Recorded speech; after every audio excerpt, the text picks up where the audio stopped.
राम मेरे को कारतूस का एक समरी बोलो। अंग्रेज इस देश में व्यापार करने आए थे। शुरू में व्यापार ही करते रहे, लेकिन उनके इरादे केवल व्यापार करने के नहीं थे। धीरे धीरे उनकी कंपनी ईस्ट इंडिया ने रियासतों पर अधिकार करना शुरू कर दिया। उनकी नीयत उजागर होते ही अंग्रेजों को हिंदुस्तान से बाहर निकालने के प्रयास भी शुरू हो गए। प्रस्तुत पाठ में एक ऐसे ही जांबाज के कारनामों का वर्णन है जिसका एकमात्र उद्देश्य था अंग्रेजों को इस देश से बाहर करना।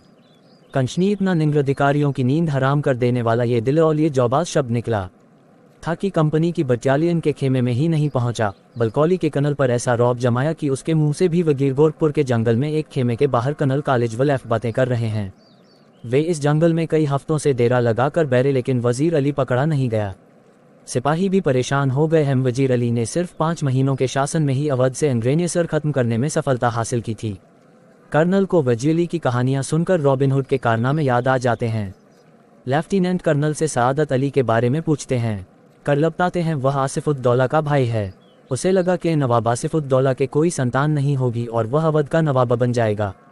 जब वजीर अली का जन्म हुआ तो सआदत अली को अपना अवध के तख्त पर बैठने का सपना परा नहीं होते दिखम वह वजीर अली और अपने भाई का दुश्मन बन गया, क्योंकि वजीर अली को ही अवध का अधिकारी बनाए जाने की संभावना थी।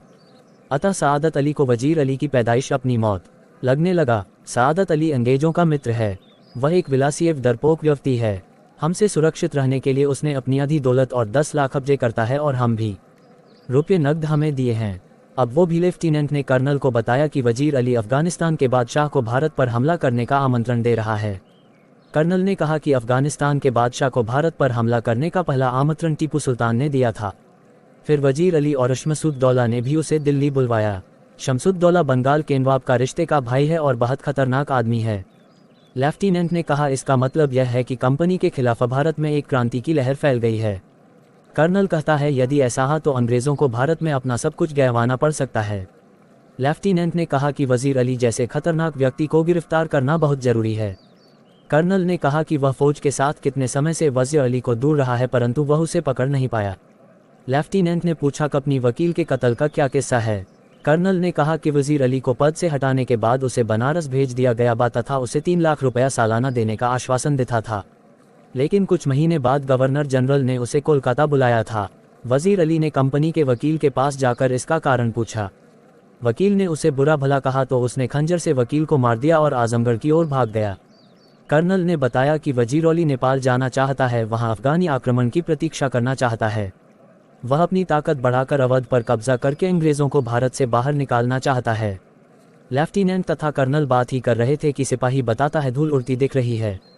लेफ्टिनेंट को एक घुड़सवार आता हुआ दिखाई देता है। कर्नल सिपाहियों से उस पर नज़र रखने को कहता है। घुड़सवार वहां पहुंचकर कर्नल से एकांत में बात करने के लिए कहता है। कर्नल उसे खेमे में बुला लेता है। वह कर्नल से पूछता है यहाँ खेमा क्यों लगाया है। कर्नल बताता है वजीर अली को पकड़ने के लिए।